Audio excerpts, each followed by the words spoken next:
lokin að þá ætla fyrirlesari að setjast hér í pallborð og þá tökum við spurningum og fáum vonandi góðar umræður. Og það Ólafur Þ. Harðarson, stjórnmálafræðingur, sem ætlar að byrja.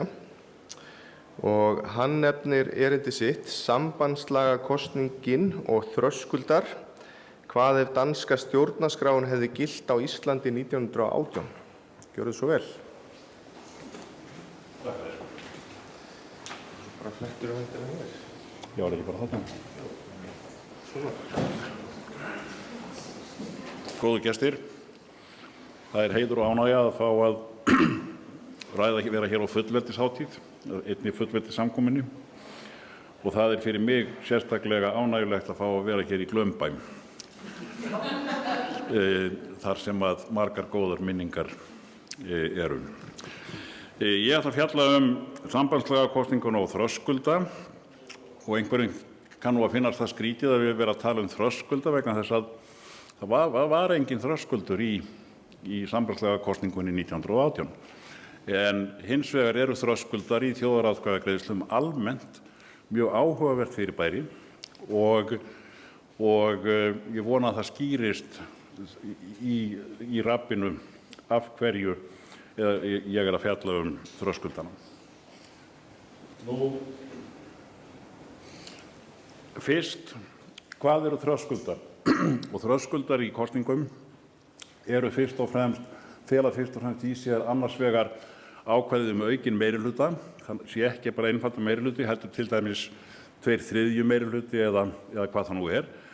Og hinn þröskuldurinn, eða hinn tegund þröskulda, það að setja einhver ákvæði lágmarks kjörsókn. Og í raunin það þannig, eins og við munum sjá, að ákvæði lágmarks kjörsókn fela oft í reynd í sér það að það þarf aukinn meirihluta. Ekki bara einfaldan meirihluta þeirra sem greiða atkvæði, heldur aukinn meirihluta til að tillagan sé samþykkt. Kostir og gallar þröskulda. Kostirnir eru fyrst og fremst þeir, eða það sem taldir eru kostir og réttlætingin fyrir því að vera með þröskulda, að koma í veg fyrir að ef það mjög lítil þáttaka, þá geti mjög lítill hluti kjósenda sem á kjörskrá tekið í rauninni ákvörðunina. Gallinn við þröskulda hins vegar sá að jafnvel þó að tillagan sé samþykkt með miklu meirihluta atkvæða en með tiltölulega lága litla kjörsókn, að þá fær meirihluti þeirra sem tekur þátt í atkvæðagreiðslunni ekki að ráða. Og það svona í rauninni einfalt brot á meirihlutareglunni eins og hún praktiseruð til dæmis í þingkosningum. Eitt tæknilegt atriði lágmarkskjörsókn sem mér finnst áhugavert. Stundum setja menn ákvæði að til þess að kosning sé gild þurfi einhver ákveðin prósenta að hafa kosið.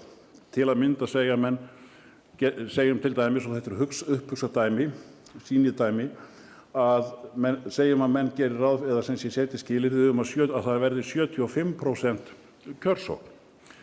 Ef menn hugsa lógískt, og í þessu tilbúna dæmi hef ég sett það þannig upp, að 73 eða það ætti nú reyndar að vera 74% styðja tillöguna, 2% eru andvíg, 24% alveg sama. Hvað gerir rökvís kjósandi í þessari stöðu? Allir skynsamir fylgjendur, eða rökvísir fylgjendur, þeir mæta auðvitað á kjörstað og segja já.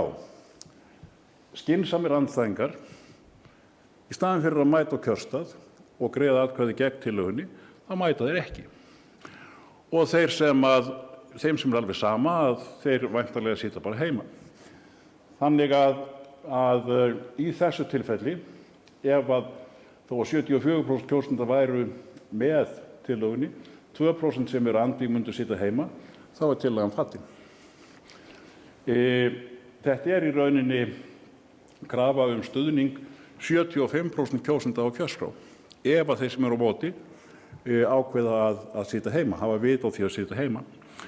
Og nei-mennirnir græða í rauninni á því að kjósa ekki, og það auðvitað ekki mjög heppilegt svona lýðræðislega eða sem út frá sjónarhólum lýðræðisins. Þetta einfalt að leysa og náttúrulega leyst oft. Og lausnin við að leysa þetta það að gera ekki kröfu lágmarkskjörsókn, heldur gera kröfu það að tiltekið hlutfall kjósendana segi já til þess að tillagan sé samþykkt.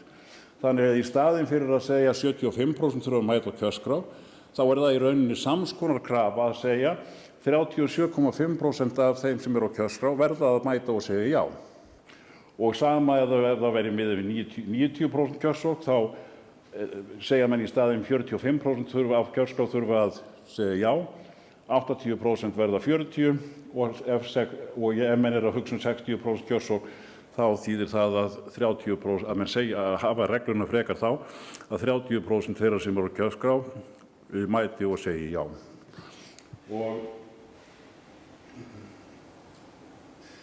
Og þetta er fróðlegt að skoða í tengslum við þröskulda sem hafa gilt þjóðaratkvæðagreiðslur í Danmörku.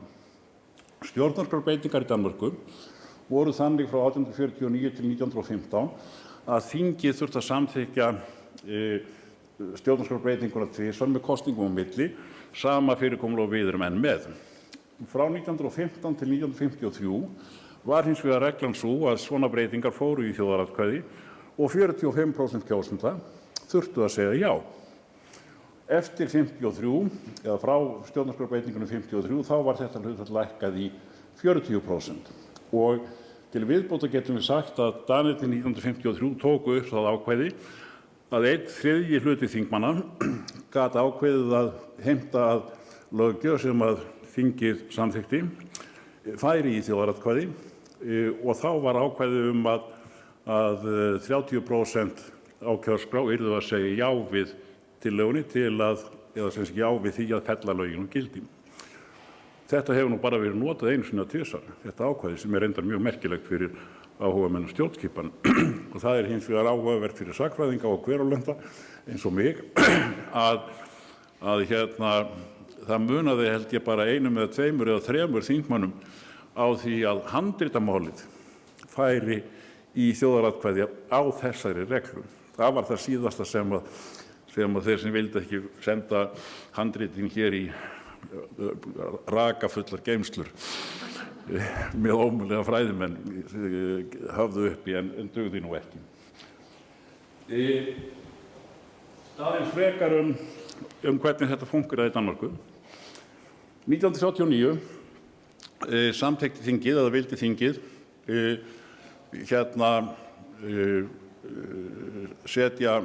breyta stjórnarskránni, einfalda þingstörfin, þeir vildu nú ekki setja það alveg í eina deild þingið en endurskoða ákvæðin meirideildina og búa til sameinað þing og þátti líka lækka kosningaldurinn.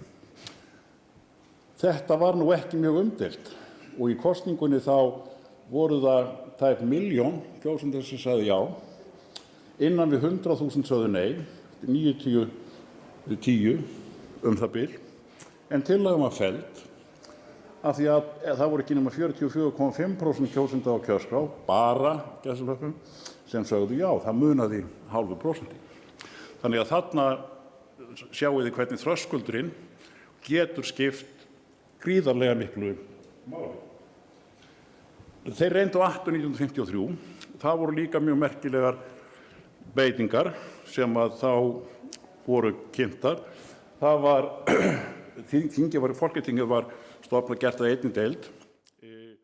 Mér minnir að það hafi líka verið komið þá inn ákvæðið eða veit að þá komið inn ákvæðið að 1/3 þingmanna gæti skotið málum í þjóðaratkvæði og mér minnir að það hafi líka verið þá sem að Danirnir settu inn ákvæði það með hvaða hætti skyldi fjalla framsal fullveldis til alþjóðastofnana. Nú, í þessari atkvæðagreiðslu þá sögðu sem sé eitthvað yfir 1 milljón já, einhver 320.000 nei, nú þetta bara 79-21 á móti og þetta hefði fallið ef að nei-mennirnir höfðu haft vit á því að sitja heima. Þannig að menn eru nú ekki alltaf alveg rassjónal svona, kannski sem betur fer. Og þannig að tillagan var samþykkt því að 45,8% kjósenda á kjörskrá sagði já, það munaði sem sé 0,8%. Og síðan var eitt ákvæði viðbót sem var í þessum stjórnarskrártillögum sem að ég held, og það bara mín ágískun, að hafi ráðið úrslitum. Það hafi í rauninni náð þessu 0,8% sem að var umfram, að hífa þetta upp fyrir 45%. Og þetta ákvæði var konungserðir. Það að segja að í staðinn fyrir að einungis drengir gætu erft krúnuna, að þá var þarna heimild að stúlkur gætu líka erft krúnuna. Og hvernig skipti þetta máli fyrir utan náttúrulega hið almenna? Já, hið praktíska var það að Friðrik IX átti bara dætur, eins og þið vitið, þrjár dætur ef man rétt. Og ef enginn þeirra mátti erfa, eða öllu heldur Margrét Þórhildur hefði ekki mátt erfa, hver hefði þá orðið kóngur? Rétt svar, Knútur prins. Og Knútur prins reyndar var merkilegu maður, dálítið sérlundaður, og hann stóð okkur til boða sem kóngur, mér sagt, ef við vildum halda áfram með konungdæmi. En Knútur þótti svolítið sérkennilegur. Ég veit nú ekki hvort sagan rétt, en hún minnst að þau aldrei að láta staðreyndir spilla góðri sögu. En það sagt að Knútur hafi nefnilega verið brennuvargur, óvirkur píróman. Þannig að það sem hann gerði í staðinn fyrir að kveiki í byggingum var að hann fór alltaf kaupana upp ef það var bruni einhvers staðar og horfði á brunan. Og Dönum, kóngafólkinu, fannst þetta svolítið pínlegt. En af því að Danir eru miklir diplómatar, þá kunnu þeir ráð við þessu. Þeir gerðu hann í snarhasti að verndara slökkviliðsins. Nú þjóðaratkvæði sambandslagasamninginn,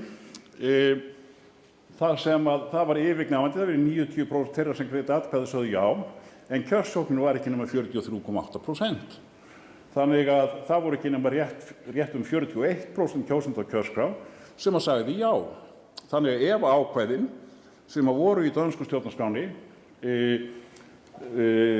sem sé þangað til 53 hefðu gilt, þá hefði sambandslagasamningurinn verið felldur. Nema, auðvitað hefði það getað gerst að Íslendingar hefðu þá reynt að organisera betri kjörsókn. En miðað við tölurnar, þá hefði svona þröskuldur komið í veg fyrir sambandslagasamninginn. Nú þröskuldur samkvæmt sambandslagasamningnum átti þröskuldur að gilda í þjóðaratkvæðagreiðslu skilnað sem var svo lagt fram 1944. Og það sem að þröskuldurinn sem að þar var skilgreindur var að 3/4 kjósenda á kjörskrá þyrfti að kjósa og 3/4 þeirra þyrfti að segja já. Hvað þýðir þetta? Það þýðir að 56,25% kjósenda á kjörskrá þurftu að segja já til að skilnaðurinn yrði samþykktur. Og þetta eru nú svona frekar strangar kröfur.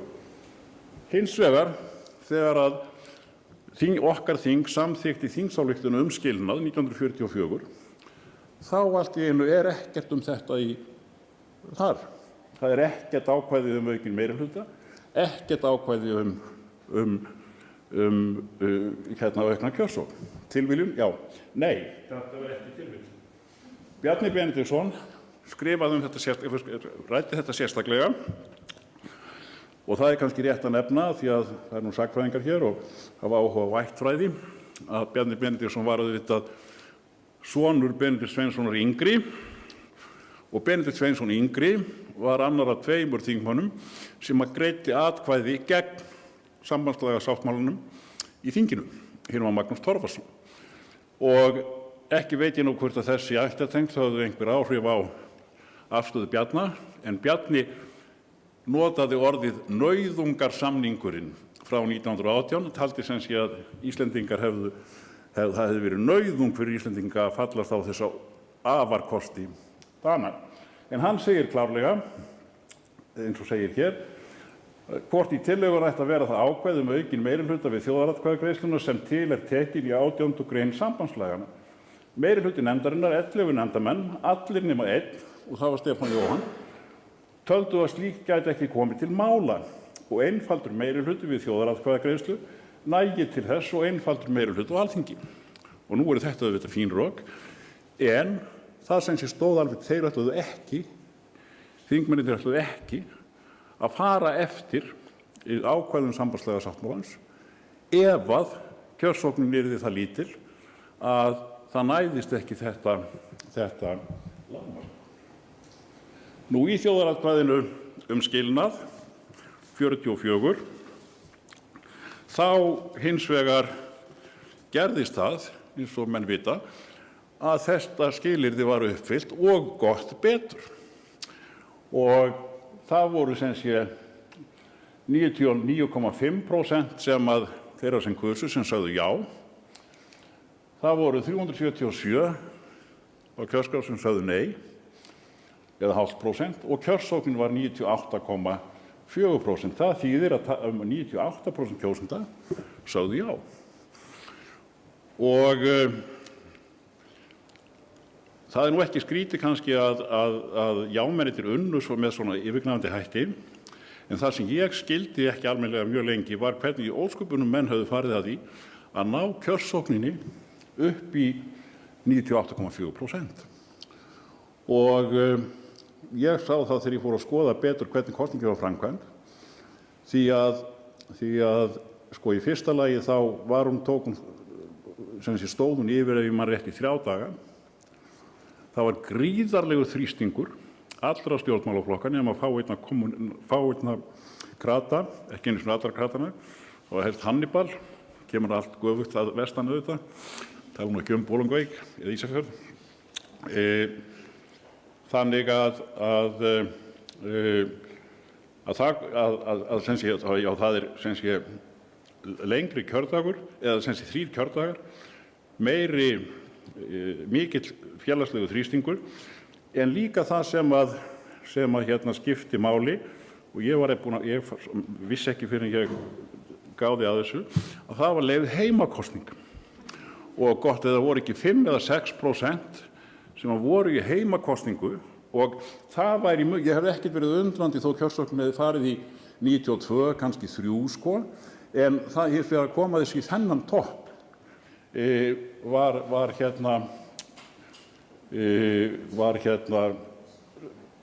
sem sé merkilegt. Til viðbótar þessu get ég nú vitnað í nafna minn og afa sem ég skýrður í höfuðið á, Ólafur Þór Kristjánsson.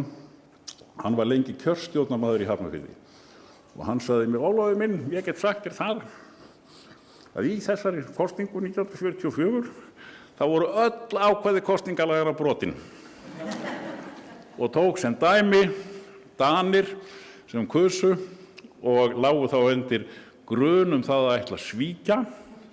Þeir bara sýndu á seðilinn þegar þeir kusu. Þannig að það væri vitni að því að þeir hefðu kosið rétt. Og ég enda kannski á því að nefna að 1993 þá var ég í kosningaeftirliti fyrir Sameinuðu þjóðirnar í Erítreu. Það var að fara fram atkvæðagreiðsla þar hvort að Erítreu ætti að vera sjálfstæð frá Eþíópíu, og höfðu verið í stríði þar mjög lengi, og það voru svona svipuð úrslit eins og hér. Og ég var með reyndum mönnum alls staðar áður heiminum, og þeir töldu nú að þetta gæti nú ekki verið merkileg og lýðræðisleg kosning, því að þessi kjörsókn, sérstaklega það að 99% segðu já, það væri bara ekki hægt, og þetta væri engin dæmi á Vesturlöndum. Og ég sagði náttúrulega, já, það er nú svona dæmi þetta, ekki bara frá Íslandi, þegar kosið var skilnaði við Dani, heldur voru svipaðar tölur í Noregi 1905, þegar þeir skildu við Svía. Svo bara þakka ég gott hljóð.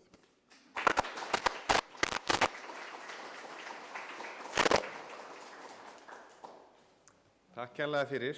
Ég gleymdi auðvitað að nefna hér í upphafi að þessi málstofa er á vegum þeirra aðila sem að standa sýningunni Lífsblóminu hér í Listasafninu. Það er Listasafn Íslands, Stofnun Árna Magnússonar og Þjóðskjalasafn Íslands. Og það er Þjóðskjalasafn sem að skipuleggur þessa málstofu. Nú, næst er Ragnheiður Kristjánsdóttir sagnfræðingur og hún kallar erindi sitt Hverjir gátu kosið formlegar og óformlega takmarkanir kosningaréttar á fyrstu árum fullveldis. Ég minn ykkur á að við ætlum að taka spurningar hér alveg undir lokin, þannig að skrifa það niður hjá okkur. En þarna, sem sagt, þessi fallegu menn sem þið sjáið þarna á þessari fyrstu glæru, ég held að þetta sé úr kosningunni lýðveldisstjórnarskrána, þannig að þetta er fyrir tilviljun mjög skemmtileg brú á milli þess sem Ólafur var að tala og það sem ég var að tala þarna. Og svolítið leiðilegt fyrir manninn sem þarna í miðjunni, síðan hefur þurft að hafa borðfætur svona á óþægilegum stað. En hann ber sér nokkuð vel samt. En þetta sem sagt það sem ég ætla að tala og áður en að ég byrja að tala þá ætla ég að láta vita af því að það sem að hér framreitt tengist rannsóknarverkefni sem að við erum 4 konur með og styrkt af Rannís. Og hluti af því sem að ég reiði hérna fram hefur áður birst í grein eftir Þorgerði H. Þorvaldsdóttur í Sögu 2017. En ástæðan fyrir því að ég hér líklega sú að þegar var verið að setja saman sýninguna sem hérna niðri og einhverjir ykkar kannski eftir að sjá, þá tók Sigrún Alba Sigurðardóttir viðtal við okkur Erlu Huldu Halldórsdóttur sem situr þarna. Og ástæðan var sú að hún vildi fá okkur til þess að hugsa þessar tölur sem við sjáum þarna á glærunni í feita kassanum í bleika dálknum. Það er að segja hvers vegna það hefði bara verið 24% þeirra kvenna sem máttu greiða atkvæði í sambandslega kosningunni sem höfðu mætt á kjörstað. Og við erum að velta þessu fyrir okkur og það þið getið hlustað á svör okkar við þessari spurningu eða þessum vangaveltum okkar Erlu þarna niðri. Ég var búin að gleyma því hvað við sögðum en ég hlustaði á það áðan og það er bara þokkalega gáfulegt. Þannig ég treysti mér alveg til þess að benda ykkur á það. Þið getið annaðhvort hlustað á íslensku eða ensku. Við erum nú aðeins betri í íslenskunni samt held ég. En það er í sjálfsögðu ekkert kannski hægt að komast til botns í því með óyggjandi hætti hvað það sem að gera það verkum að konur treysta sér ekki til þess að fara á kjörstaðinn. Ég get sagt okkur í örstuttu máli þá erum við að leika okkur með þá hugmynd að ástæðan sé sú að konur eru bara ekki alveg búnar að stíga inn í þetta nýja hlutverk að fá að vera fullgildir þegnar að taka þátt og rótgrónir fordómar sem að birtast í kosningalögunum eins og þau giltu fram til 1915 hafa væntanlega haft áhrif fram yfir að þessu var breytt. En ég ætla kannski að tala þá meira hérna formlegar hindranir, það er að segja ákvæði í lögum sem að gera það verkum að kosningaréttur var ennþá takmarkaður, töluvert mikið takmarkaður, eftir 1915, það er að segja á fyrstu árum fullveldisins. Og bara hérna rétt aðeins til að sjá hvaðan við erum að koma, og jú, þið getur nú nokkurn veginn séð það, þá eru fyrir breytinguna 1915, þá kosningalöggjöfin býsna flókin og þið sjáið þarna að það talað grasnýt og aukaútsvar og embættismenn og lærdómspróf og svo framvegis og svo eru þarna 2 ákvæði sem að skipta okkur máli þegar við erum að horfa á 1915. Það er annars vegar þetta að vera ekki öðrum háður sem hjú, það er að segja vera vinnuhjú og svo það sem að í þriðju neðstu línunni, það er að segja hafa þegið sveitarstyrk og ekki endurgoldið hann. Og það nákvæmlega þetta ákvæði sem að eftir stendur þegar stjórnarskráin breytt 1915, þá fá konur og vinnuhjú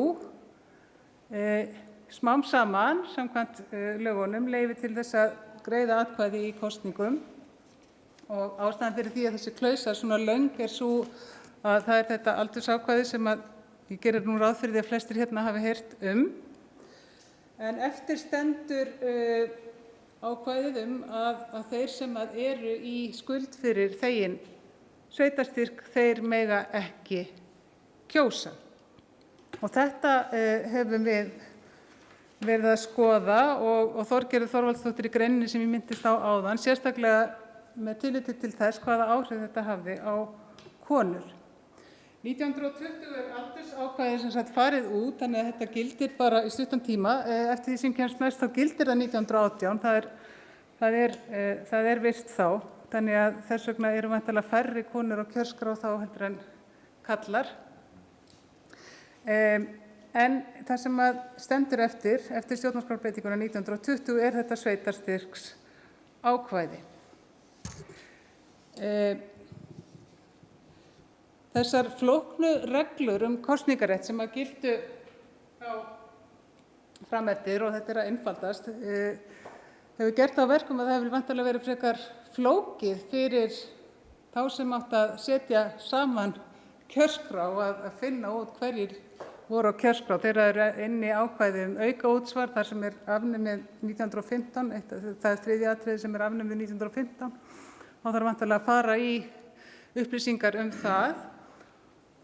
Og það sem þarf að gera þá eftir 1920 að fylgjast með því hverjir hafa þegið sveitarstyrk og ekki greitt hann tilbaka. Og ég ger nú ekki ráð fyrir því að það veri mjög algengt að fólk hafi greitt sveitarstyrk sinn tilbaka. Ef þú ert það illa haldin að þú þarft sveitarstyrk þá væntanlega hefur ekki, eða ef þú varst svo illa haldin að þurfa að þiggja sveitarstyrk þá er mjög ólíklegt að fólk hafi haft burði til þess að greiða það tilbaka.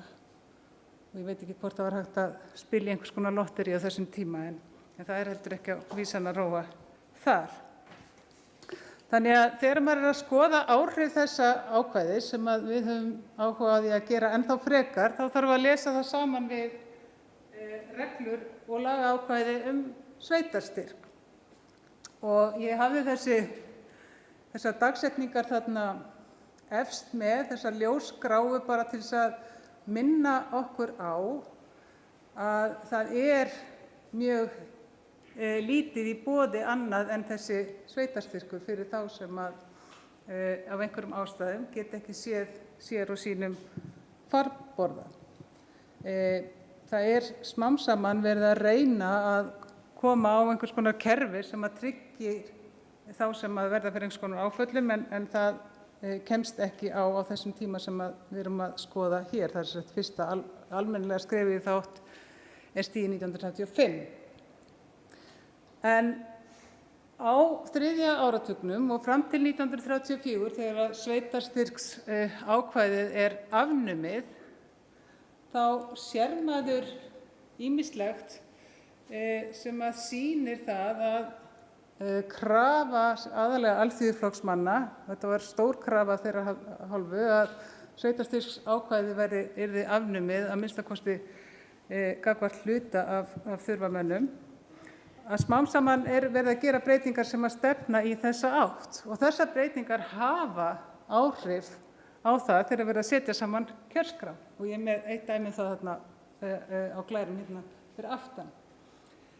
Og eitt sem að ég fann bara nýlega og á eftir að skoða betur, það er þessi breyting 1921. Mig grunar að hún geti haft einhver áhrif í einhverjum tilfellum. Það er að segja að þegar að er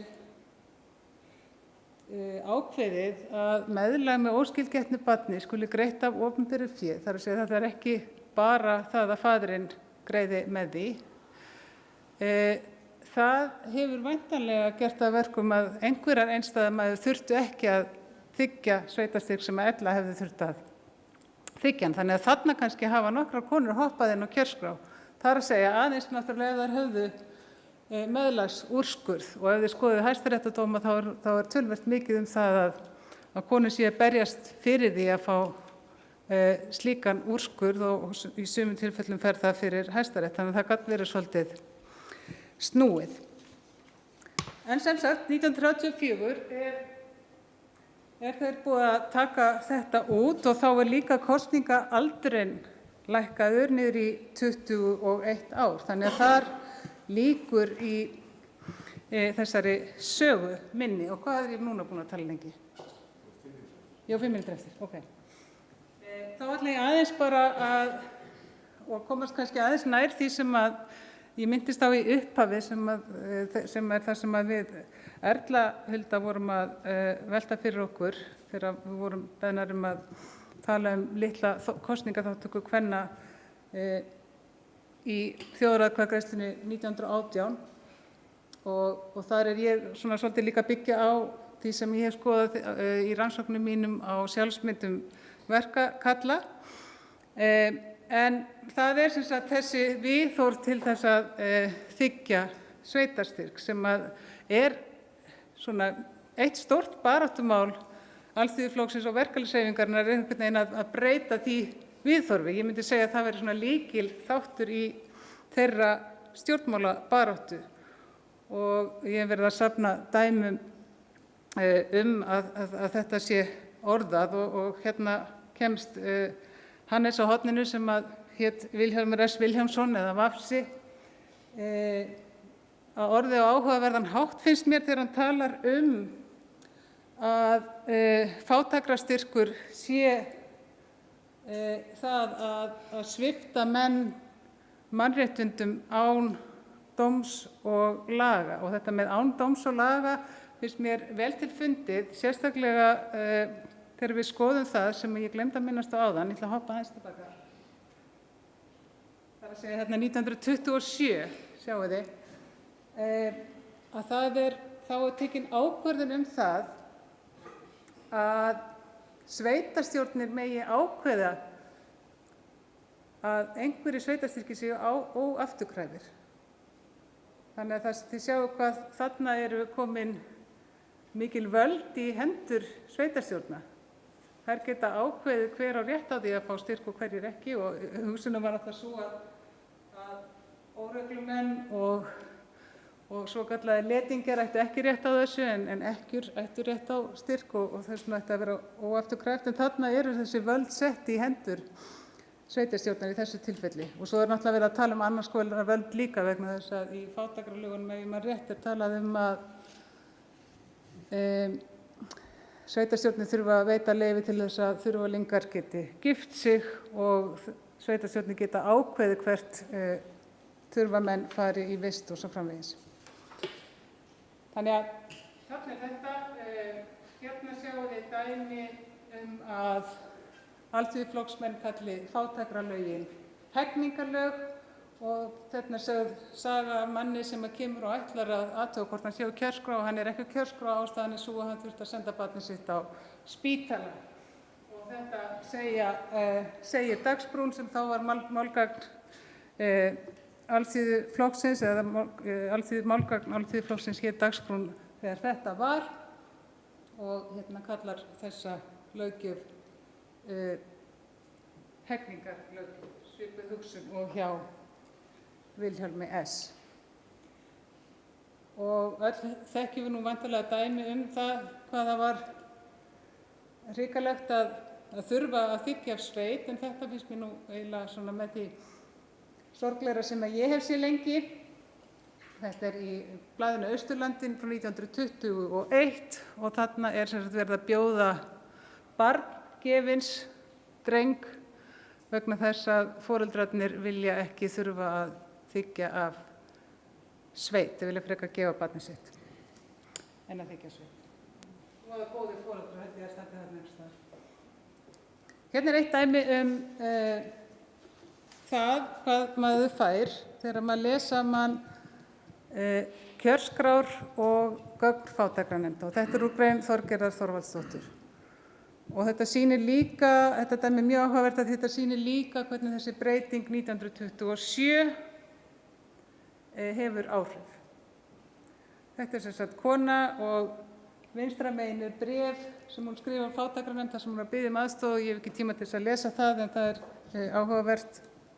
En það sem að Þorgerður fann þegar hún var að skoða gögnin Ingveldi Hafliðadóttur á Borgarskjalasafni var að hún dettur inn á kjörskrá 1929 af því að þá er ákveðið að styrkurinn hennar sé óafturkræfur.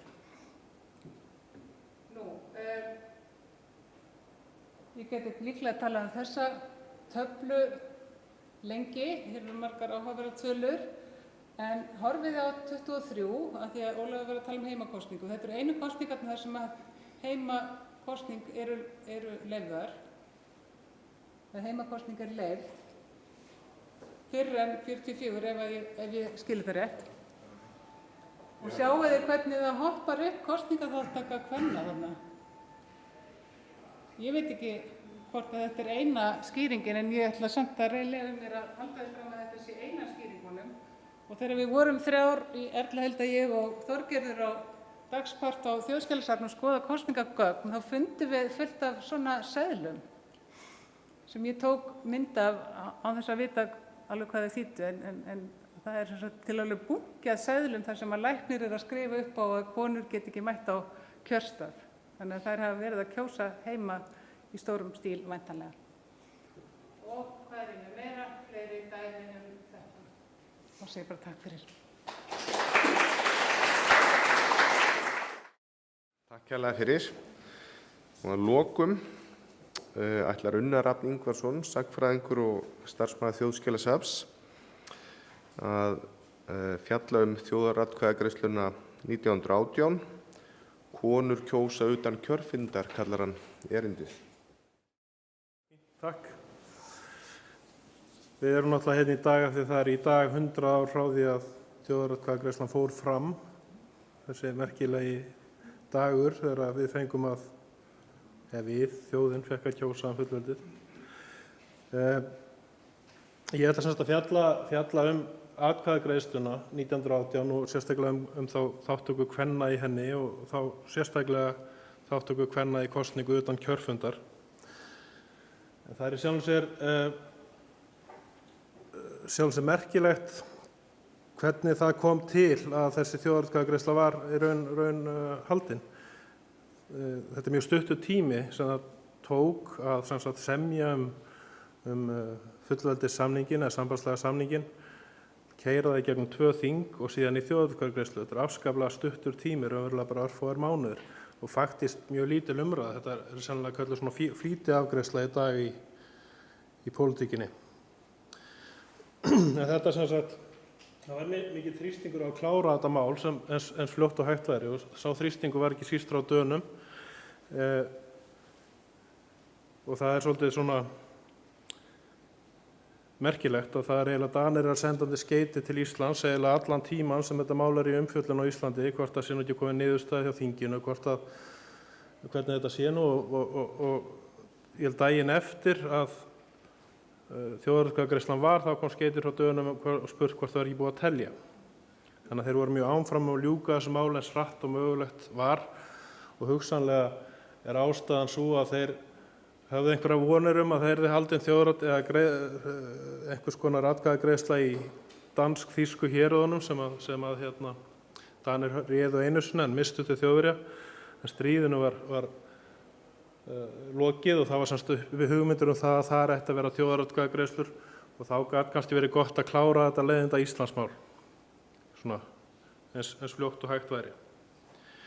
En Íslendingar þeir voru svo sem ekkert óvanir því að greiða atkvæði í þjóðaratkvæðagreiðslum, að vísu náttúrulega færri þar sem konur fengu ekki að greiða atkvæði 1907 í þegar var kosið áfengisbann á Íslandi. En þær fengu að kjósa 1916 í kosningum sem sagt, hvað heitir það nú? Þegnskyldu, já. Og það merkilega við það var meiri þátttöku í þeim kosningum þegnskylduna heldur en þessum kosningum. Og aðeins betri, bæði meðal kalla og kvenna.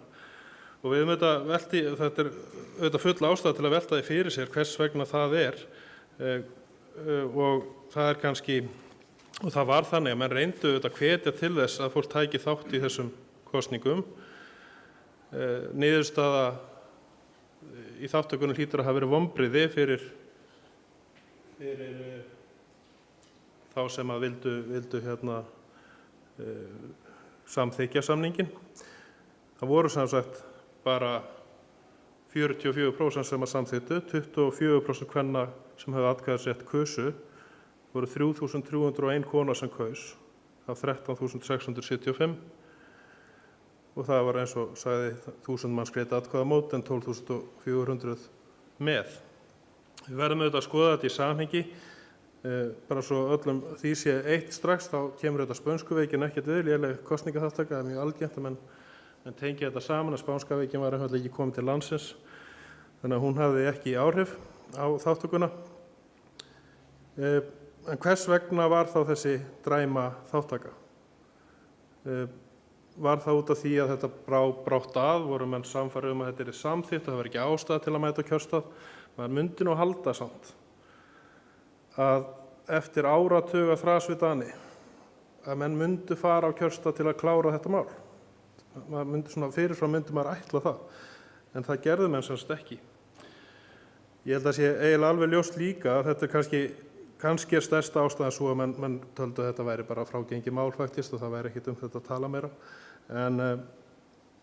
En eflaust voru einhverjir á nýju kjósendunum, þess kannski töldu sig ekki vera til þess bæra að greiða atkvæði. Það er auðvitað þekkt að fólk svona veigraði sig við því að taka ákvarðanir og það taldi að kannski gamla húsbóndavald bændasamfélagsins hafi þarna verið ennþá að grassera. En það er líka þannig að það er eiginlega í þeim gögnum sem ég hef skoðað varðandi samband Íslands og Danmerkur á fyrri hluta 20. aldar, þá var eiginlega augljóst að maður les bara sendibréf og fólk eru dauðleitt á þessar umræðu. Það hefur eiginlega engan áhuga á, nema margir hverjir vildu ekki ræða þetta. Þeir vildu ræða sín kaup og kjör og uppbyggingu atvinnuvegana og svoleiðis hluti, en þetta var ekki hjartans mál fyrir öllum, minnst kosti, auðvitað einhverjum en ekki öllum. Og það er líka rétt að aðgengi fólks að kjörstöðum á Íslandi var auðvitað ekkert sérstaklega gott út af eiginlega engum samgöngum eða mjög lélugum. Þannig að þáttaka í atkvæðagreiðslum almennt séð ætti að vera lélegri þess vegna, og hinn bóginn þá auðvitað var það þannig til dæmis í alþingiskosningum að þá hefðu menn beinan hag af því að fá fólk á kjörstað, þar að segja þeir sem buðu sig fram til þings til dæmis, þeir smöluðu fólki með bara fýsiskum hætti, þetta er mörg dæmi um það, að menn hafi smalað fólki á kjörstað, en svoleiðis smölun hefur náttúrulega ekki átt sér stað í þessum kosningum, örugglega ekki. En kosningalögin sjálf fyrir 100 árum voru eiginlega bara mjög lík því sem er í dag. Þau eru að langflestu leyti bara eins og við þekkjum þegar við förum á kjörstað í dag. Það er kjörstjórn, það er gefin út kjörskrá og menn greiða atkvæði í sínum kjörklefa. Það er ein breyting sem skiptir miklu máli og það er semst kosningin utan kjörfundar. Þá sem sagt var fyrirkomulagið það að þú þurftir ekki að fara eins og við þekkjum í dag að fara til sýslumanns eða eitthvað og greiða atkvæði utan kjörfundar, heldur máttur taka kjörseðil með þér heim, eða einhver mátti taka kjörseðil með sér heim. Og fylgibréf með þessum kjörseðli sem að stóð, sem var greint frá ástæðum þess að fólk gat ekki mætt á kjörstað. Og þetta nýttu margir sér í sumum kjördeildum en öðrum ekki. Upphaflega hugmyndin, lögin er frá 1914, upphaflega hugmyndin var svo að sjómenn gætu nýtt atkvæðisrétt sinn, þá var náttúrulega konur ekki konum með kosningarétt og vinnufólk, þannig að tala sérstaklega um sjómenn. En við vitum ekki mikið um þetta nema í þessari kosningu, þannig að það vill þannig til að fylgibréfin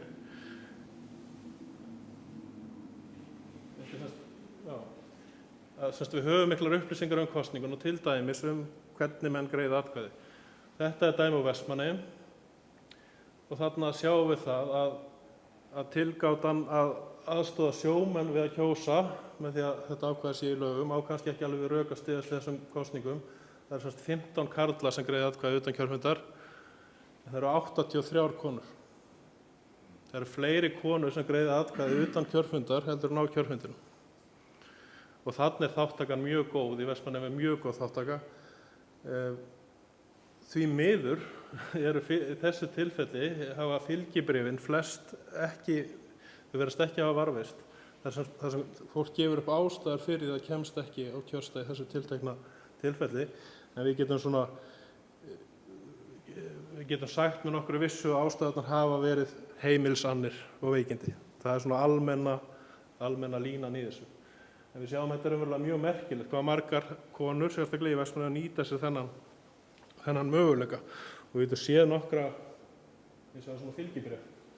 Þetta er típisk fylgibréf. Þessu úr Skagafirði, Salbjörg, hún ber við heimilisönnum og raunverulega er ekkert gert nema að það er vottað að hún greiðir atkvæði í innrúmi, atkvæðaseðillinn fer til kjörstjórnarinnar og er tekinn til talningar. Og fleiri dæmi, er Ardís, þvottakona á Laugarnesspítala, hún ber við önnum og kannski bara verið í vinnunni. Og er Ragnhildur Brynjólfsdóttir, kona Sighvatar Borgfirðings. Hún skrifa miklu betur en Sighvatur, það er ekki skiptið því. Það er kannski átt að vera meiri í þessu, sko. En hún já, hún er bara veik, lasburða, þannig að hún getur ekki mætt á kjörstað. Dæmi sem ég tók af Vestmannaeyjum, það er nú kannski svolítið sérstakt að því leit til að það var semst mikil kosningaþáttaka og það markaði svolítið kosninguna. Er ég búinn með tímann? Já, frábært. Hérna er skýrsla frá Ísafirði. Ísafjörður er svolítið sérstakur staður að því leit til hann kannski hitt ólíku Vestmannaeyjum mörgu leyti. Við erum með hérna bæjarfélag og þetta er bærinn sjálfur, þetta er ekki sýslan. Og þarna greiða nánast engir atkvæði utan kjörfundar. Ef við horfum þetta út frá Vestmannaeyjum þá er bara allt annað í gangi. Og þarna er hlutfall kvenna sem kýs líka miklu lægra.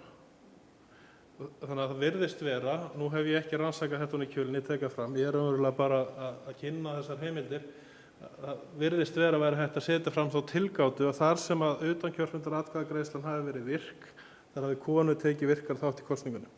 Það er að segja, einhverju hluta vegna er á sumum stöðum fullt af fólki sem kýs utankjörfundar og á öðrum stöðum nánast engin. Það hlýtur að vera út af því að þessu er ekki haldið að fólki. Það getur auðvitað verið aðrar ástæður, maður hefur séð bréf það sem hafa ekki verið til kjörgögn til dæmis, eitthvað slíkt. Já, það má nú kannski nefna það, Magnús var hinn andstæðingur lagana og þarna Ísafirði var sem sagt mesta andstæðan við sambandslögin. Það voru held ég svona 1/3 þeirra sem kusu á Ísafirði voru sem sagt andvígir sambandslagasamningnum. 1/4 kannski eitthvað slíkt. Ef við skoðum aðeins dreifbýli, það er náttúrulega mikið merkilegt að skoða þá líka hvað gerist í dreifbýlinu og við getum velt fyrir okkur aðgengi að kjörstöðum. Það er eiginlega engin vafi á því að konur áttu ekki eins auðvelt með að fara á kjörstað og karlar. Það er þurft að sinna heimili, meðan að karlarnir voru náttúrulega aldrei heima og þannig að það er eiginlega alveg augljóst að þar er mismunur. Hérna er hreppur í Strandasýslu, Fellshreppur og þarna er raunverulega sama að bréflega fyrir kjörfund kjósa miklu fleiri konur heldur en karlar, 13 konur, 3 karlar og það kusu semst í þessu kjördæmi allir einn á Ströndunum. Mjög merkilegt. Auðvitað er hugsanlegt, sko bæði, ég held að sé alveg rétt sem að Ólafur nefndi held ég að maður veit ekki alveg hvað þetta var formuleg kosning. Hvort það var farið nákvæmlega eftir lögunum, en reglurnar voru mjög alveg skýrar og þetta er bara eitthvað sem þarf að skoða. Og það getur vel verið einhvers staðar til dæmis hafi utankjörfundur atkvæðin ekki verið skráð eða eitthvað slíkt, en í mörgum kjördeildum voru engin utankjörfundur atkvæði, þau bara voru ekki til. Og þá var, miskostið með það sem ég hef athugað, eiginlega örugt að konur voru færri sem greiddu atkvæði og kjörsóknin var talsvert verri. Þannig var það. Auðvitað bara fyrst og fremst býr þetta til fullt af spurningum framkvæmd þessara kosninga, hvernig konur og kannski verkafólk líka, hvernig þær tóku þátt og þau þátt í kosningunum, hvernig þau reagerðu gagnvart þessu. Og ég ætla eiginlega bara að láta þau í hendur þeirra sem að taka við boltanum og rannsaka þetta eins og ykkur að klára málið, því þetta er auðvitað talsverð rannsókn að fá einhverja heildarniðurstöðu í þetta, en enga síður þá held ég að þarna sé dálítið lykill að því að skilja kosningahegðun á þessum tíma sem við höfum ekki skoðað. Þetta er svolítið einstakt og sérstaklega vegna þess að fylgibréfin, þessi bréf hérna, eru svo til að stærstum hluti í þessum kosningum. Og þannig getum við greint hverju voru að kjósa, á hvaða þjóðfélagsstöðu þeir voru og svo framvegis. En af því að ég ætla að halda mér innan tímamarka þá ætla ég að láta þetta döga held ég núna.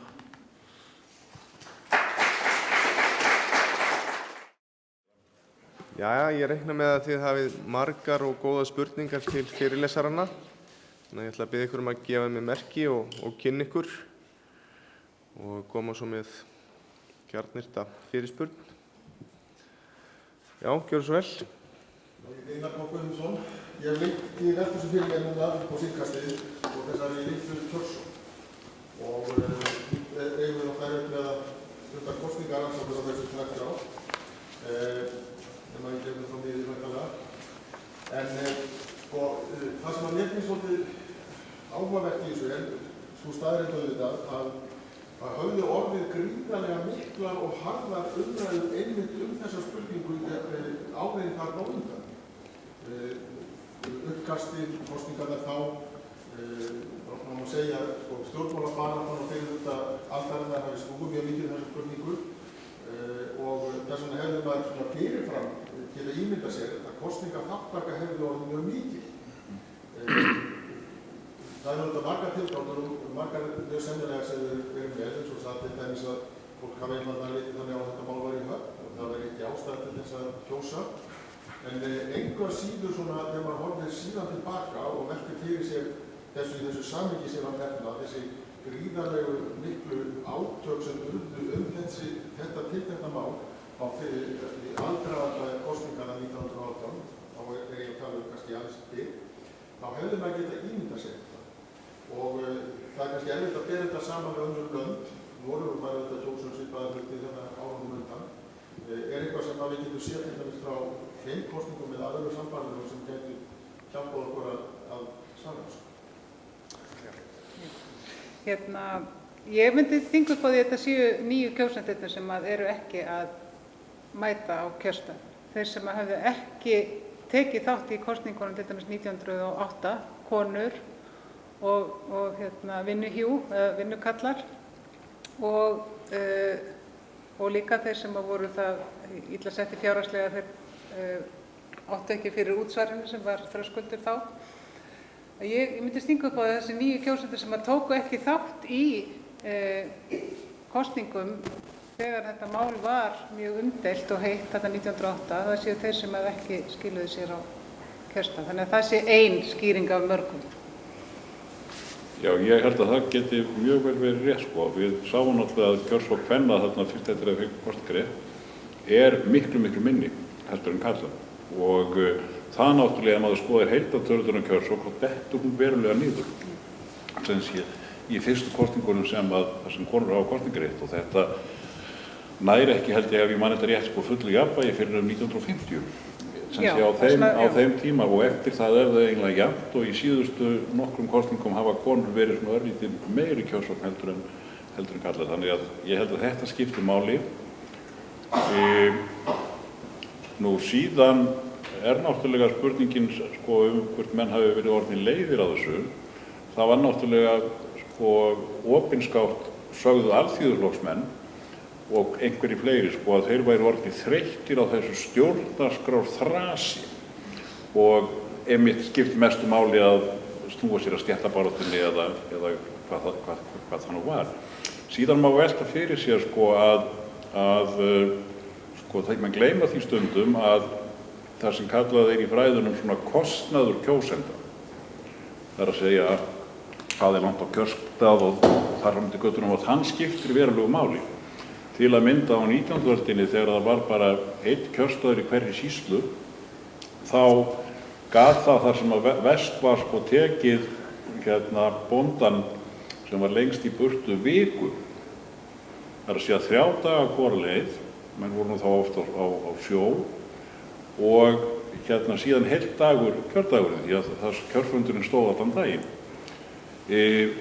Enda sér maður það er reyndar í doktorsritgerð fyrrum forseta voss, Ólafs Ragnars, að hann tekur saman kjörsóknartölur, kjörsóknin í landinu var lítill, 20-30% kannski, á 19. öldinni, hann ber saman, sem sé, hreppa, þar sem að kjörstaðurinn var í hreppnum og síðan hreppana þar sem að kjörstaður var ekki í hreppnum. Og það er alveg sláandi mjög. Þetta meikar sens en maður sagt en maður áttar sig kannski ekki á því fyrir maður skoðar þetta eða sem sé skoðar þetta. Síðan í kosningunum 1908 þá hoppar kjörsóknin, ég man nú ekki alveg tölurnar en kannski úr 30% í 50% eitthvað svoleiðis sko. Eða hvort það var úr 50 í 75, það var allavega verulegt stökk í kjörsókninni. Og það fyrsta sem mönnum dettur kannski í hug er að þetta voru svo harðar kosningar uppkastið og sjálfsagt hefur það skipt máli, en það skipti líka máli að þetta voru fyrstu kosningar þar sem kosningar voru í fyrsta lagi leynilega og í öðru lagi fyrstu kosningar þar sem var kjörstaður í hverju hreppi. Þannig að það að velta líka fyrir sér þessum tæknilegu atriðum og þar með kemur náttúrulega heimakosningin og er náttúrulega, eins og við sjáum, skiptir verulegu máli. Já, ég held að þetta sé allt rétt og því sem ég held til haga þá held ég líka hvað var það þjóðaratkvæðagreiðsluna að það hafi skipt miklu máli þessi kosningasmölun sem fór fram í alþingiskosningum. Og ég til dæmis að skoða þetta sérstaklega á Skagafirði þar sem var beinlínis bara farið með hesta á milli bæja og maður voru sóttir. Þetta jók kjörsóknuna ansi mikið örugglega. Það er erfitt að mæla það samt. Og sennilega hefur ekki verið nein smölun þarna. Nei, það er örugglega ekki nein smölun. 1918, en 1944 var rosaleg smölun. Já, akkurat. Og þar höfðu mann alltaf fordæmi líka og þeir sögðu hreinlega að við skulum ekki láta þetta endurtaka sig.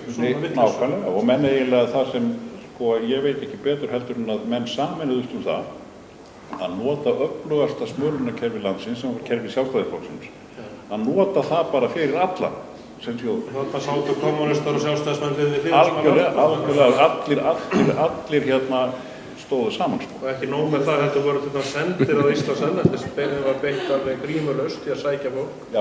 Þau gerðu listi við fólk sem við vissu að væri í löndunum og létuðu kjósa. En það var eitt líka sem ég hjó eftir sem mér fannst mjög athyglisvert, eða reyndar tvennt sem kom fram hjá Ragnheiði. Í fyrra lagi þá það megi nú ekki gantast kannski, að fyrsta undantekningin frá sveitarstyrkþegunum sem að þú nefndir var þá sem væru berklasjúklingar. Og þá rifjaðist upp fyrir mér að í merku ljóði Spaða segir að helsta ósk ungra gáfumanna á þessum tíma hafi einmitt verið að verða berklaskáld og deyja úr sorg. En hitt sem ég var nú eiginlega aðalpunkturinn er þetta með að sveitarstjórnir gætu, og ég vissi þetta ekki gætu arbitrari, að geðþótta ákveðið að sumir fengju sem sé óendurkræfan sveitarstyrk. Auðvitað getur vel verið og sjálfsagt hefur þegar ýmsum verið menn hafi viljað sem sé útiloka óverðuga drykkjumenn eða einhverja en maður það nú ekki þekkja mikið til í íslenskri pólitík frá þessum tíma sérstaklega til að maður fái þá grunsemd heyrðu pólitísk gjörna sveitarstjórnir skipti flokkslíturinn kannski máli upp á það hverjir fengu þetta voru óendurkræfan, auðvitað veit maður það ekki en miðað við smölunina, miðað við aðferðirnar sem var beitt, kæmi það ekki óvart. Það er nákvæmlega þess vegna sem að okkur langar mjög mikið þess að fara í þessa framkvæmd, þess að sjá hversu pólitískt þetta var. Það væri heillandi, alveg heillandi. En svo náttúrulega er sagan af því að Alþýðuflokkurinn barist fyrir því í mörg ár að fá þetta ákvæði afnumið og þegar það var afnumið þá dressuðu fátæklingarnir sig upp og mættu á kjörstað til þess að kjósa Sjálfstæðisflokkinn. En þessa sögu heyrði ég í morgun. En varðandi smölunina líka og ef við erum að hugsa gögn sem að geta gefa okkur betri skilning á þessu öllu saman, þá eru gögn sem að Sjálfstæðisflokkurinn á og varðar með þetta. Þau held ég geti verið mjög gagnleg fyrir okkur til þess að skilja betur framkvæmd kosninga því þeir héldu svo nákvæma tölu í tengslum við kosningar yfir kjósendur og svo framvegis. Þannig að það eru gögn sem að væri mjög gaman að sjá. Þetta merktu kjörskránar. Já, það væri mjög gaman að skoða þær í þessu samhengi. Það getur gefið einhverjar vísbendingar. Takk fyrir. Stefán, þú ert með spurningu? Já, ég hef kannski hugsað þetta út frá því kynja hlutfallinu og þessari heimakosningu og þegar hugsa maður í þéttbýlisstæðis og Vestmannaeyjum þá einhvern veginn slæða mann á sem að litin áfram framkvæmdina að það sé ekki minna vesen. Það sé ekkert tímasparandi að fara að stússast í að fá heimaatkvæðisseðil, votta hann og svona, þannig að ef þú bara hugsa það að þú þurfa að halda mörgum kosningabaráttu þá kemur tvennt til, þú veist að var þetta svona tímafrekara þurftur að bíða lon og don við að kjósa, þannig að það væri hreinlega að þessi skiptumáli eða kannski frekar svo að kjörstaðurinn sjálfur hafi kannski verið svona þrúgandi svæði, það hafi verið kallasvæði frekar, jafnvel bara drykkjuskapur í tengslum við framkvæmd kosningarna, það var nú svo sem ekki óþekkt hjá kosningarstöðum. Það er einhverja skoðun þessu? Sko, fyrir mitt leyti þá hef ég ekki skoðað. Ég veit ekki hvað var að gerast í Vestmannaeyjum þennan dag, greinilega hafa sjómenn verið í landi. Kannski fullir, ég veit það ekki, en þetta er mjög sérstakt. Það er ekki fjarlægt frá kjörstað sem að það skiptir máli. Ég hef engan tilgáð til þessu. Nei, þetta er þá þannig að þú þarft að, ef þú ákveður að þú sért fjarverandi og komist ekki kjörstað vegna anna, þá þarft að fara samt á kjörstað til þess að ná í... Ekki sjálfur, sko. Þú getur látið sækja hann fyrir þig. Það er lykillinn, það sem að velti fyrir sig. Nú má vel vera að það hafi verið að vinna í fiski, þarna, konur, umvarpum. Hvaða dagur var þetta? Já, hvaða vikudagur? Það er bara það sem það var næsta, já. Laugardagur. Já, það er bara skiptið máli hvaða vikudagur þetta er. Nei, það var nú unnið á Rauðatum líka. Já, nei, ég var að hugsa ef það hefði verið kosið á sunnudegi. Já. Það er ekki fullt að vera laugardagur. Já. Af því að það var nú venjulega kosið á sunnudögum og það ekki allir sem Ég þori ekki að fullir þetta. En svona en ég klára bara þessa hugsun, þá ef það er kosið á sunnudegi, þá man ég eftir umræðum það í þinginu þegar verið að breyta kosningalögum 1933, þá segir Guðrún Lárusdóttir að hún sé algjörlega á móti því að það sé kosið á sunnudögum, annars vegar vegna þess að það var náttúrulega hvíldardagur, hún var trúuð, og líka vegna þess að það sé erfitt fyrir konur að komast á kjörstað, vegna þess að þá eiga þær að vera hita kaffi og svo framvegis. En þetta að þú getur látið koma með seðilinn til þín, þá sé ég ekki alveg hver munurinn á því og þessari svokalluðu heimakostningu Nei, ég held 23. að þetta sé faktist eiginlega það sama í grunninn. Og hugmyndin með lögunum sem eru bara ekki sett 1914, sko, þetta er nýleg lög, var auðvitað sérstaklega með að því að skipstjóri til dæmis, þetta ekki dæmaði, gæti tekið atkvæðaseðla fyrir áhöfn, hún gæti greitt atkvæði og síðan væri seðlum komið bara á kjördegi til kjörstjórans. Þetta er stór mál sem þarf að skoða betur vegna þess að þetta er afnumið, þetta er bara gert einu sinni 23 og það er afnumið vegna þess að það var grunur um að þetta hefði verið misnotað. Stendur í kosningaskýrslunni. Við gerð þessara laga utandagsgreiðslur atkvæðagreiðslu sem er sérlög, þá bentu menn á að þarna gæti verið veruleg misnotkun á þessu. Menn verið að greiða atkvæði fyrir einhvern annan og allar. Ég veit ekki það. Kannski var læknirinn hérna á Blöndósi sem ég sýndi ykkur myndir að kannski var hann bara að greiða atkvæði fyrir allar þessar konur. Þú bæti einhverju við, Ólafur? Já, kannski með mjög áhugaverð spurning hjá honum Stefáni, sko. Og ég hef í sjálfum sér ekkert svar, sko, en sko, það er líka kannski má vera að þetta hafi áhugaverðu vinkill að það hafi verið eitthvað meira framandi fyrir konurnar að mæta kjörstaðinn. En hins vegar líka svona meðan það er eitthvað byrjandi þáttakendur að ef kallarnir hafa viljað ýta á þeirra kjósa og þá var kannski auðveldar að gera það með því að fá að koma með kjörseðilinn heim. Staðinn fyrir að hugsanlega skilur psykológíst eða eitthvað þannig en maður veit þetta ekki. En hins vegar veit ég það að það var að minnst hvort þannig í Hafnarfirði og hefur örugglega verið víðar að almennilegi drykkjumenn, þeir kusu aldrei fyrir við lokum kjörstaðar á kjördegi því að þeir notuðu daginn til að fara á milli allra kosningaskrifstofana og alveg sama hvað þeir voru drukknir vissu þeir það að leið og þeir voru búnir að greiða atkvæði þá fengið þeir ekki meira.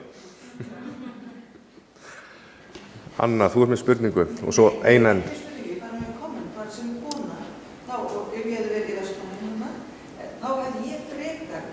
Fá þetta sent heim, eins og ég umhverfði alltaf þegar ég hugsa tilbaka þegar mamma hringdi bara úr Kjaldagötunni í Silla og Valdi í Aðalstræti að senda heim, þið vitið, í den, heldur en að þurfa að pynta sig upp og fara á kjörstað, að því fólk pyntaði sig þetta. Og það er bara dálítið meira hægt mál fyrir konur. Það var svona innlegg. Það hefði verið mjög fróðlegt ef við hefðum haft skjölin sem segðu hvaða konur þetta voru í Vestmannaeyjum sem að því miður hafa þau verið ekki að varðast. En svo líka sérstaklega með Vestmannaeyjum að þetta var kosningaþátttakan mjög mikil. Með því mesta sem þekkist í þéttbýli á Íslandi. Þannig að einhverjar inntrykkur hafa kannski verið þarna sem við þekkjum ekki. Má ég kannski bæta bara? Einkona byrjar að fá, þá fyrir allir sumaklubburinn. Kannski bæta það við það því að Ragnheiður nefndi hérna merktu kjörskránar sem að Sjálfstæðisflokkurinn var með, það voru allir með það sko, en þær voru taldar langt bestar hjá Sjálfstæðisflokknum. Og Einar getur hún sagt sögu af því þegar að menn á Ísafirði vissu svo vel hérna hvað allir kusu, var það ekki 34, þegar að hérna sjálfstæðismennir voru búin að sjá það, ef allir kysu eins og þeir ættu að kjósa, þá myndi Gratarnir fá 5, Sjálfstæðisflokkurinn 4 og kommunistar engan, en Sjálfstæðisflokkurinn var með svolítið á auka atkvæðum, þannig að þeir gátu lánað nokkur til kommunista og þá var þetta 4-4-1 og ég held að ég hafi Einar fyrir því að öruggasti kosningasmalinn fór til valinna manna og sagði, Guðmundur minn, nú þarf ég að biðja þig að gera eitthvað fyrir flokkin okkar sem að er ekki auðvelt. Þú átt að fara á að kjósa kommunista. Og þetta gekk allt eftir. En þetta var nú aukaðið. Það sem ég ætlaði að segja var að hér einhvern tíman á 9. áratugnum þá var það hann Valdimar heitinn Unnar sem að komst yfir merkta kjörskrá Sjálfstæðisflokksins úr Snæfellsnessýslu og ég held að hann hafði fengið, ég held að Þór Vætheit hafi útvegað honum hana. Og þá var hann að nota þessa kjörskrá til þess að reyna að skoða stéttakostningu. Hvort það væri munur eftir aldri, hvort það væri munur eftir verkamenn, millistétt, bændur eða hvað það nú var. Mjög heillandi gögn því að ég hef full ástæðu til að ætla þess að merktu kjörskrár hafi minnst oft verið býsna áreiðanlegar. Loka spurningin. Erla, gjörðu svo vel. Já, takk sem þá kannski breyti ég í það var annars vegar smá komment og hins vegar spurning. Þannig að fyrst kannski á spurningin varðandi, já það byrjar kannski á hinu af því að það þá snýst þegnrétt. Að í rauninni að þegnrétt hvernig fólk upplifir sig sem þegna í samfélaginu. Það það sem Ragnheiður og Þorgerður við erum svolítið að hugsa og þegar við erum að tala fátækrastyrkinn og það ákvæði sem lagt niður auðvitað 1944 en þá fer ég og þetta þegar sveitarstjórnir geta ráðið hvað það gera að það nýbúið og ég var einmitt í nýbúið að segja Ragnheiður frá því að það nýbúið að skrifa bíaritgerð í Sagnfræði og Guðmundi Jónssoni könnun eða úttekt sem Íslands stjórnvöld létu gera 1940 á fátækramáli 1939 og það kemur einmitt fram og þetta eru gögn á Þjóðskjalasafninu og þar kemur einmitt fram að í athugasemdum sumra sveitarstjórna að þar þær að prófa að veita fólki svona styrki án nokkurrar endurkröfu til þess að hjálpa þeim frekar hjálpa sér sjálfur og ekki að gera kröfu að það sé greitt til baka og það mjög athyglisvert og spurning hvernig það hjálpar fólki kannski að upplifa sig líka sem svona alvöru þegna í samfélaginu.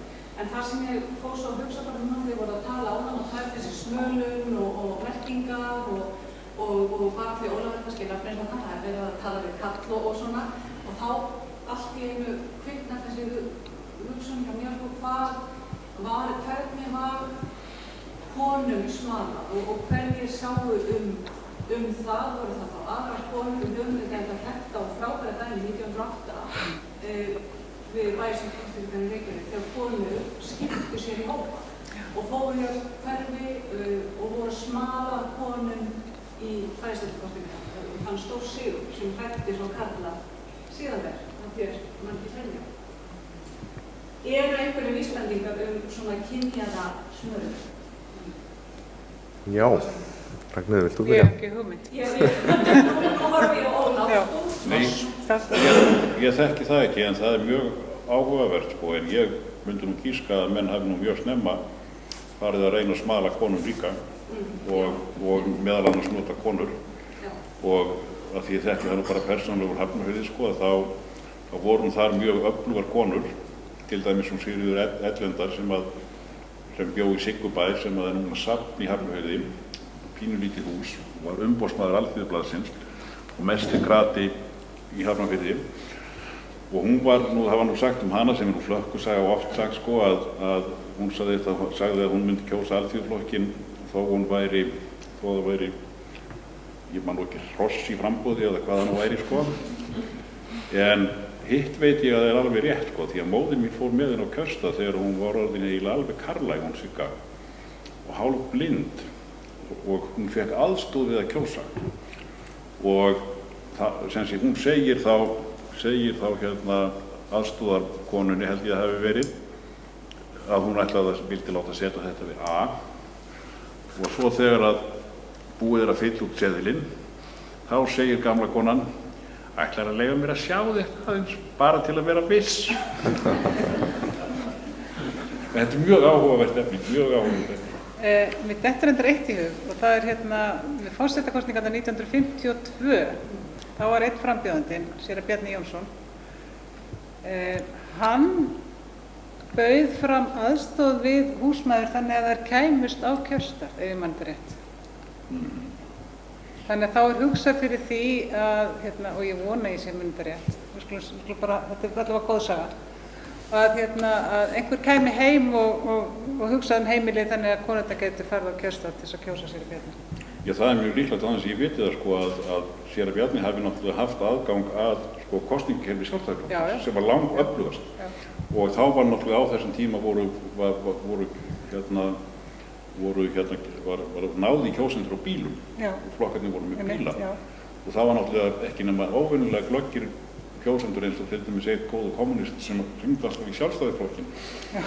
Hún lét keyra sig vegna þess að hann vildi ekki láta sína menn, vera að trufla sína menn. En ef ég man það rétt að var að bæði sem þetta var boðið upp á akstur og svo aðstoð við húsmæður. Þetta er mjög merkilegt. En má ég spyrja aðeins, þú nefndir þarna með endurgreiðslun og sveitarstyrk kringum 40, heldur endurgreiðslan sem sé... Nei, ekki endur... Já, þeir líti ekki að nú bara... Nú fór ég ekki að svara á þig, en að minnstakosti þeir líti ekki á þetta til þennan sveitarstjórnir, já, sem lán, en þeir er stuðningur, þeir líti ekki á þetta sem... En þetta gæti verið þeir eru að vitna með eitthvað sem gerist fyrir 35, fyrir ekki það? Eru þeir að gera það? Nei, það er nefnilega, maður nefnilega heldur kannski að þegar að 34 í breytingunni þá, og þá hefur þetta líka verið afnumið að menna ég að borga tilbaka, en það þarf ekkert að vera. Og þetta bara veit ég ekki, en finnst mjög interessant. Já, hann er ekki nóg verið þessi viktur eftir að við komum inn á skemmina og ég veit ekki hvort þjóðskjöldssafnskólki þekkir þetta betur. En það væntanlega ekki að því það er ný löggjöf 35, það hlýtur að vera... Já, í almannatryggingalöggjöfinni. Það væri íþyngjandi fyrir fólk, þetta bara væri í rauninni fengið að einhvers konar framfærslu og þyrfti þannig að það gæti bjargarskjá sér fyrir sér sjálft, en þyrfti ekki hafa áhyggjur af því að vera einhver áþjón á sveitarfélagi. Já, þetta er bara fín lokaorð. Herðu, ég þakka bara kærlega fyrir, mjög áhugaverðir fyrirlesarar og góðar umræður, og ef við ekki gefa þeim gott klapp.